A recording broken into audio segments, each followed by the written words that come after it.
ஐயா வணக்கம் ஐயா. சொல்லுங்க. எனக்கு ஒரு சந்தேகம் இருக்குய்யா. ம். இந்த காலகட்டத்தில உணவு பழக்கவழக்கங்கள் மாறிட்டுங்கய்யா. ம். அதனால ஆண்மை குறைவு அதிகம் ஏற்படுதுங்கய்யா. ம். அதுக்கான மருத்துவம், ம். அனைவரும் பயன்படுத்துற முறையில உள்ள ம். எளிய மருந்துகள் ம். உங்களால சொல்லுங்கய்யா. இப்ப நீங்க கேட்ட கேள்விக்கு மறுபடியும் நான் ஒரு கேள்வி கேட்கிறேன். ஆண்மை குறைவு சம்பந்தமாக ஆண், பெண் இருவருக்கும் மலட்டுத்தன்மை ஏற்படுகிறது. ஆமாங்கய்யா, நம்மளுடைய உணவு முறை சரியில்லை. ஆமாங்கய்யா. அதற்கான மாற்று மருந்து நான் சொல்றேன் கேட்டுக்கங்க. முதல்ல கணவன், மனைவி இருவருக்கும் குழந்தை இல்ல அப்படின்னா, பயம், பதட்டம், கவலைய நிப்பாட்டுங்க. சரிங்கய்யா. கணவன், மனைவி இருவரும் பேதி மருந்து எடுத்துக்கங்க. சரிங்கய்யா. மலப்பைய சுத்தம் பண்ணுங்க. சரிங்கய்யா. அதுக்கான மருந்துங்கய்யா. உங்களுடைய மனச சுத்தப்படுத்துங்க. சரிங்கய்யா. அடுத்தது உங்களுடைய உடலு, குடலு, மனம் 3ம் சுத்தமான பிறகு, சரிங்கய்யா. உங்களுக்கு சாதாரணமா 3 நாளைக்கு இருங்க. இருந்த பிறகு பெண்களுக்கு அப்படின்னா, வீட்டு தூரம் அப்படிம்பாங்க. அதாவது சித்தர்கள் சொல்வது வீட்டு தூரம், மென்சஸ் டைம் இன்னைக்கு உள்ள காலகட்டத்தில. அந்த 3 நாளும் 100 எம்எல் மோர். சரிங்கய்யா. பெரிய நெல்லிக்காய் அளவு ஒரு அரச மரத்தின் மூலிகையின் ராஜா அரச மரம்.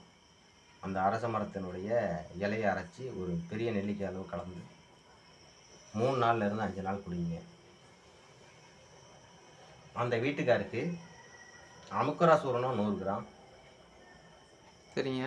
1/2 டீஸ்பூன் மிளகுத்தூள் 2ம் கலந்து அவங்கள பால்ல கலந்து கொடுங்க கணவனுக்கு. அது எந்த முறையில உட்கொள்ளணும்? காலை உணவுக்கு முன்னாடி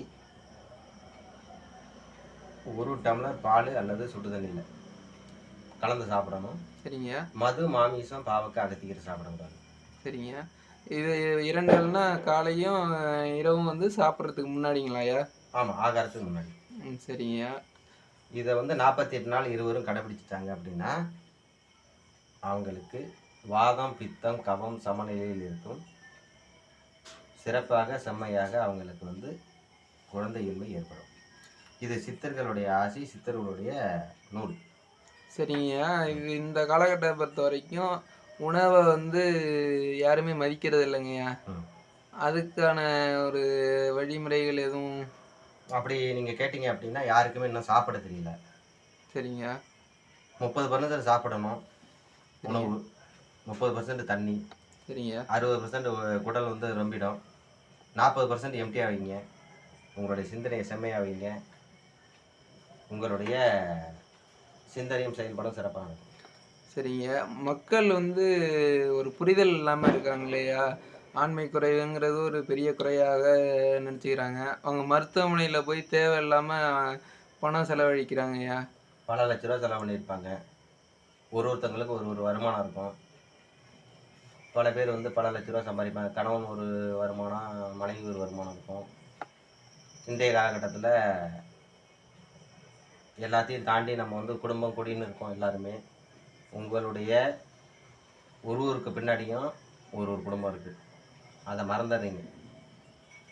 அத யாருமே சிந்தனையில வச்சுக்கிறது கிடையாது. அப்படி கணக்கு பண்ணி பார்த்தீங்க அப்படின்னா, சாதாரணமா 2 காலம் குளிங்க. காலையில 5 மணி, மாலை 5 மணி. பசிச்சா சாப்பிடுங்க. தூக்கம் வந்தா தூங்குங்க. தாகம் எடுத்தா தண்ணி குடிங்க. தொப்பை தள்ளாது, ஆண்மை குறைவு ஏற்படாது, மலட்டுத்தன்மை ஏற்படாது. சீரும் சிறப்பும் செம்மையாக அருமையா இருப்பீங்க. உங்களுடைய எண்ணங்கள் என்னவோ அதுதான். வணக்கம்.